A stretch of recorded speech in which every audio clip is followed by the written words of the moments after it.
Hey, Carolyn, how's it going? I'm fine. How are you? I'm good. I'm good. What's going on? Nothing. What's going on with you? What's going Uh, on? Not much. So I was talking to my grandmother, and I wanted to reach out because I felt that it's very obvious that we've had a lot of turbulence in the family recently. Would you agree? I know. Yes. Yeah. And I asked her. I said, "Listen, I'm almost 30 years old.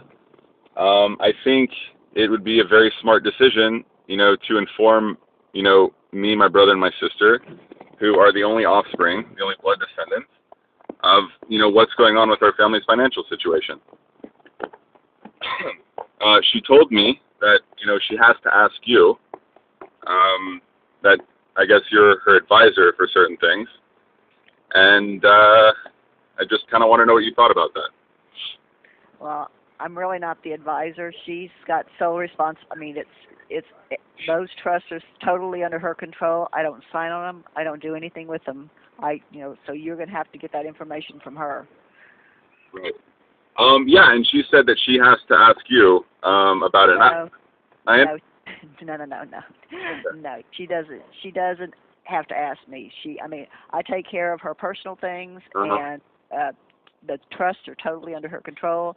I have nothing to do with them. I don't sign on them. I don't do anything. So, Right.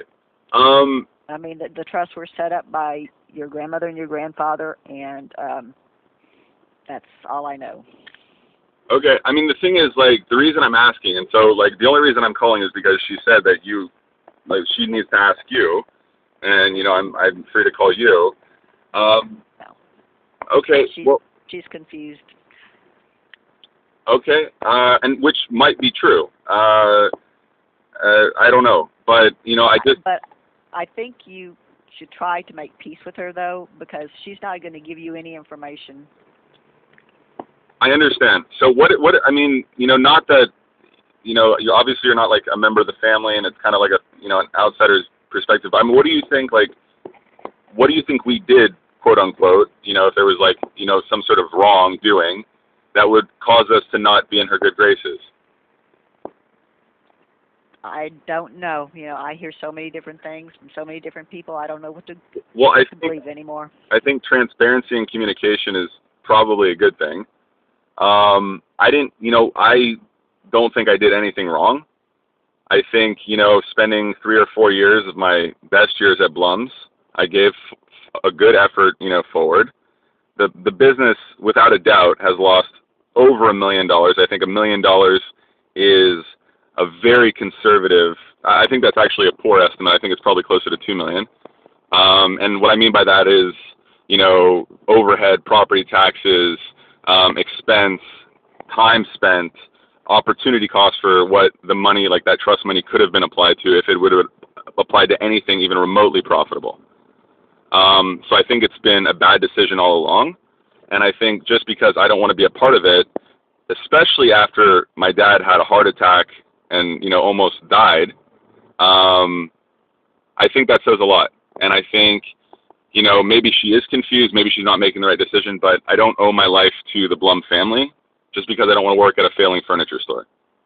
Um, I told you about, I think it was probably a year ago when we met, that, my mom was under the influence of things. I showed you a video, and, you showed it to Okay, my mom, which is, okay. Then let's not get into any of that. I mean, well, it's don't, important. It's important because well, I don't have anything to do with that, and I don't want to be in the middle of it. all I'm trying to say is this. All I'm trying to say is this. She says that you're her advisor. And I'm trying to say that I came to you a year ago to warn you of certain things.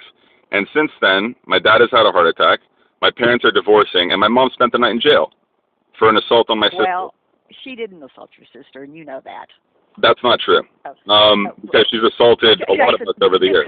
this conversation is over. Don't call me again. Excuse me.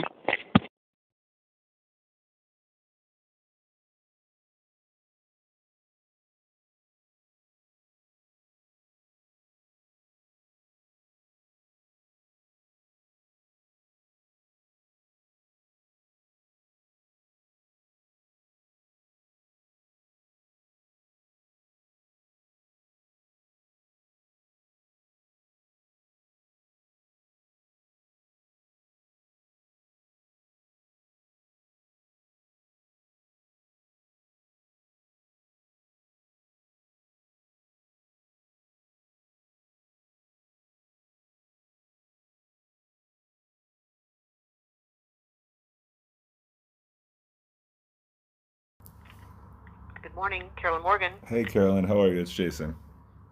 Hi, Jason. How are you? I'm okay. I'm okay. So Good. listen, I need your help, okay?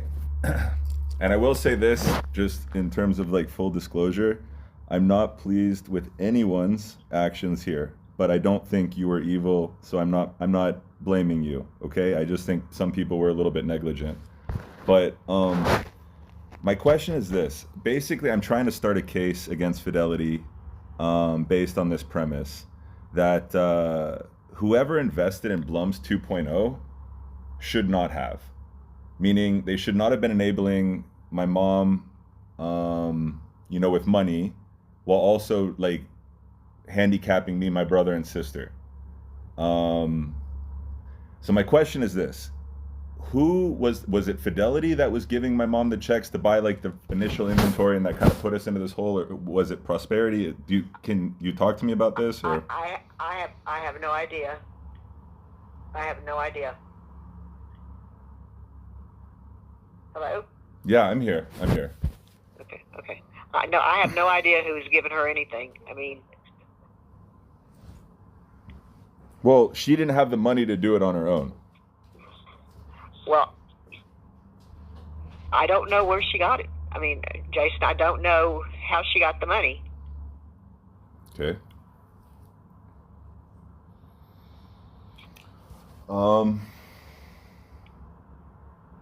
but do you So see is what she you see still, where I'm is going she, with that? Like whoever the bank, because I feel like the reason Fidelity did this was because I only was made aware of how much money my grandparents had like 2 months ago. Does that make sense? Like huh? with this John McIntyre thing where he sent an email to Eric and he's dealing with Eric and not with me, and then he just sent out there's like $14 million or something. I'm like, that really made me question like my entire life, because I'm like, why did I go through all the shit? Why did we all go through all of the shit that we went through? It's very clear that my mom is mentally ill. Maybe it's because of prescriptions that she took. I suspect it's after her father died. She probably got on some antidepressants or some shit, and she got a little messed up in her mind. Whatever. And has she been acting like a tyrant and evil for years? Absolutely. But my whole point is this: is like my grandfather, Morris Blum, was the one who worked for all this, who built all this, and then hired people like Fidelity to do a better job. And the thing is, they didn't do it at all. And someone who was a little bit forward thinking enabled my mom with a shitload of money, and not only one time. Like it wasn't like here's like $250,000, see what you can do with it. Like what would be a normal sort of financing arrangement. They kept pouring more money into it and more money into it, and this is while my grandmother was still alive. My grandmother had dementia. So to blame her, as Fidelity is trying to do, blame my grandmother for making these choices, I think is a bit unfair. So that's why I'm trying to think. If there's any way you can look back and find out who was writing those checks to. Jason, I don't have any of that information anymore. What I had to give back, I gave everything back to your mom when she, quote, fired me. She asked for all the documentation. I gave her everything that I had, and I only keep documents for 7 years. After that, I shred everything. So I have nothing. I don't know. Like that's like. I can't, as much like I can't. I mean, That's I know unacceptable, is what I'm when I saying. was doing the returns, Yes. the only things that I got was Fidelity statements and her bank. She banked at Bank of America. That's all I know. Okay. My thing is this: and this is another very major issue. My grandmother was trustee until she died. Okay, but someone was dealing with my mom, who was a co-beneficiary at the time, as much as me, my brother, and sister, in a way that they probably shouldn't have. Kind of providing her information and neglecting to provide us any information. And my whole point is this: is like if Fidelity was sending you statements, why weren't we getting those statements? The beneficiaries, me, I my don't brother, and know. sister. I have no idea. Maybe because your mom didn't want you to have them. She didn't want you to know how much money you had. No, that's fine, but it wasn't up to her to decide that. Is my point. Exactly. And what I'm saying is my grandmother was trustee until she died. She was trustee for a long period of time while Blum's 2.0 was open. Why weren't we getting the statements? Me and my brother and sister. Like the reason I'm saying I'm kind of like pointing this towards you is like this is sort of disclosure stuff that we should have known about many years prior. And I think, that's where it sort of falls on you. And I'm, like I said, I'm not going after you. I'm not interested in going after you. I'm interested in going after Fidel.